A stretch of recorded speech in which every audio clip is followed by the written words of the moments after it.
ایک بہت بڑا سوال جس پر دو انٹلیکچوئل جائنٹس نے بحث کی۔ آئیے دیکھتے ہیں کہ اس فیسنیٹنگ ڈیبیٹ میں ہوا کیا۔ ایک طرف ہیں اسلامک اسکالر مفتی شمائل ندوی اور دوسری طرف مشہور شاعر اور ایتھیسٹ جاوید اختر۔ بحث کا ایک اصول تھا، بات ہوگی صرف منطق اور دلیل کی، مذہبی کتابوں یا سائنس کی نہیں۔ مفتی ندوی کا اصرار تھا کہ ثبوت صرف منطق سے آئے گا، لیکن اختر کا کہنا تھا کہ مذہب کی بنیاد تو ایمان ہے۔ جاوید اختر کا اصل چیلنج ایمان کی ڈیفینیشن پر ہے۔ تو وہ اسے کیسے دیکھتے ہیں؟ وہ ایک شارپ لائن کھینچتے ہیں، کہتے ہیں بلیف عقلی ہے اور فیتھ وہ ہے بغیر کسی ثبوت کے مان لینا۔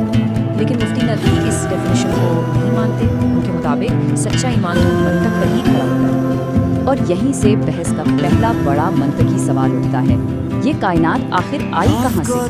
مفتی ندوی پیش کرتے ہیں کنٹینجنسی آرگیومنٹ، یعنی کائنات کی ہر چیز کسی نہ کسی چیز پر ڈیپینڈ کرتی ہے، تو کازز کی ایک لامتناہی چین تو ہو نہیں سکتی، لہٰذا ایک ان کازڈ کریٹر یعنی خدا کا ہونا ضروری ہے۔ اس پر جاوید اختر کا سوال ہے، یہ سوالات کا سلسلہ خدا پر ہی آ کر کیوں رک جائے؟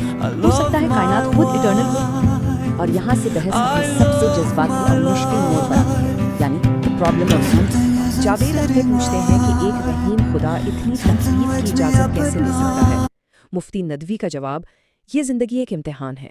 مفتی ندوی کے نزدیک اس تکلیف کی وجہ خدا نہیں بلکہ انسان کی اپنی فری ول ہے۔ جاوید اختر کا پالٹا جواب، انصاف کوئی آسمانی قانون نہیں، یہ تو انسانوں کا بنایا ہوا کانسیپٹ ہے۔